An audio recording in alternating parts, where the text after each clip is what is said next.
Ateinantys savivaldos rinkimai – istorinė galimybė Lietuvai. Istorinė galimybė kiekvienam iš mūsų dalyvauti juose, kadangi pirmą kartą tiesiog rinksime merą. Jeigu būčiau nerengiškis, ko gero neabejodamas pasirinkčiau žmogų, kurį puikiai pažįstu, žmogų, kurio besąlygiškai pasitikiu. Kalbu apie Andrių Bagdoną. Žmogus, kuris jaunas ne tik amžiumi, jaunas savo energiją, savo poreikiu, savo ambicijomis, savo vizijomis, tuo pat metu brandus atsakomybės, prisiėmimo už priimamus sprendimus suvokimo prasme.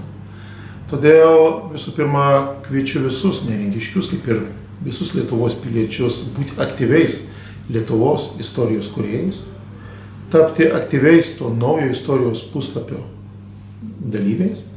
Na, o visus nerengiškius drąsiai kviečiu atiduoti savo balsą už tikrą nerengiškį, už tikrą neringos patriotą, už patikimą žmogų, Andrių Bagdoną.